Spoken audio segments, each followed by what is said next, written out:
Hey guys, welcome back to my channel. I know it's been a while since I sat down like this with you guys, but life kept me busy. But here I am.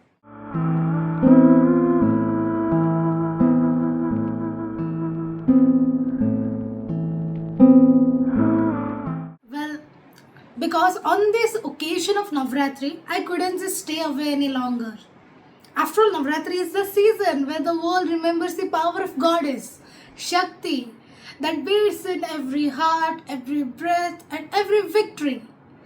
So, the thing is that, you know what? I, just in the moment of this festival, I found a book that felt like a blessing waiting on my shelves. So, it's called Shakti. Such a beautiful book, isn't it? And trust me, oh, what a journey it takes you on. Like, just amazing. And so, in this video, let me share what I have discovered within these pages and the stories of Ma Durga, of course, that still sends shiver down my spines. So, let's get it. Before I open the book, let's pause on what Navratri truly is.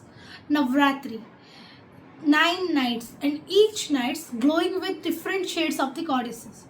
From the Shailaputri, who stands for the strength of the mountain, to Siddhidatri, who grants ultimate wisdom. So, this Navratri is the dance of 9 energies. We celebrate her victory. That's obvious, isn't it?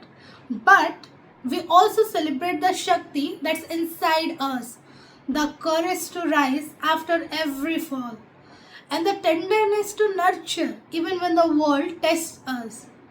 And this festival is the reminder that the goddess isn't somewhere far away. She is you, she is me, and she is this universe breathing right now.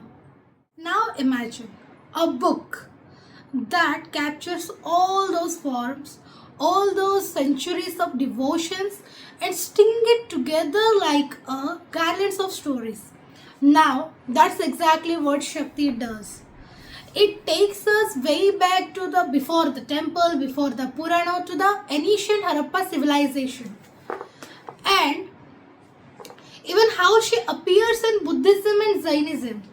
Then it walks us through the Puranic battles, Vedic hymns, and the folk traditions. Like it contains everything. To be honest, it's not just a mythology, it's a breathing history of divine feminine. And trust me, reading it feels like watching thousands of diyas flicker at once, and each chapter a new glow.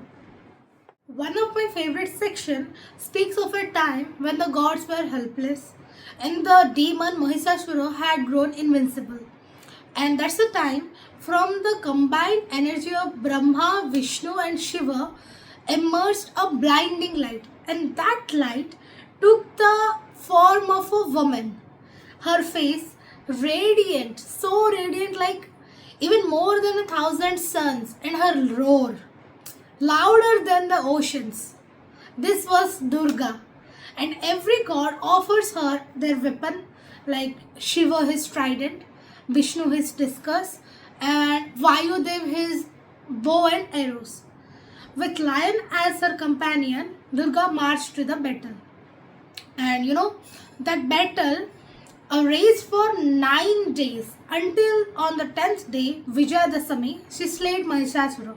And this was the story of Durga Puja and Dasera, or you can say Dasera, both are the same. And it's like the victory of Shakti over ignorance. This book also whispers of even an older stories, the nameless mother for whom the three murtis were born, and before form, before time, she was floating in cosmic waters. From her came the spark that created everything. And to read this book feels like feeling the endless ocean around you. Shakti doesn't just stay in India. She travels to Nepal as living Kumari, and then to the Bangladesh riverside shrines, then the fierce Kali of Bengal, and the ever gentle Meenakshi of Madurai. Like you start to see her not only in one face, but in infinite of kaleidoscope. And what's special about this book isn't just the stories. It's how it connects philosophy to the everyday life. Like it tells you why goddess is both terrifying and also tender. Why she carries weapon in her one hand and lotus in another. Because Shakti is both the creation and the destruction. She is the heartbeat of the change. And for anyone who ever wondered why the millions bow to the divine feminine, Shakti is the answer wrapped in poetry, devotion, and history. And reading it during Navratri felt like sitting inside a quiet temple while the world celebrates outside. And you know what? Each page reminds me that power isn't about domination, it's about balance, love, and renewal. When I closed the book, I felt something shift. Like it wasn't just an admiration of Ma Durga's battle, but the reminder of my own.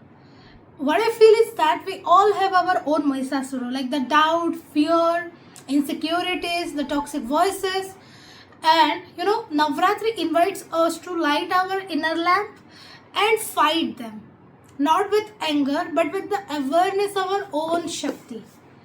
And this book truly helps me see that Goddess isn't waiting for us to bless. She is waiting for us to realize her inside ourselves. We all have that Shakti inside us only. We need to realize, to recognize that. If you are looking for a read that's mystical yet grounding, historical yet intimate, then Shakti is the perfect Navratri companion. So light a diya, sip some coffee or tea, and let these stories carry you to the heart of the cosmos. What are you waiting for? Go grab your book. And you know what? It feels happy after this little break. And trust me, there's more book journeys awaiting. I will do more reviews and I will try to make more time to do that. And so this was it for the review. I hope you guys liked it. And I really wish this Navratri brings you the love, the change, and the renewal that your heart needs. And I hope you realize the Shakti inside us. Also, if you like this review, do like, share, and comments what's your favorite goddess story. And if there's any book that you want me to review, you can also comment. So until the next time, happy reading. Thanks for watching.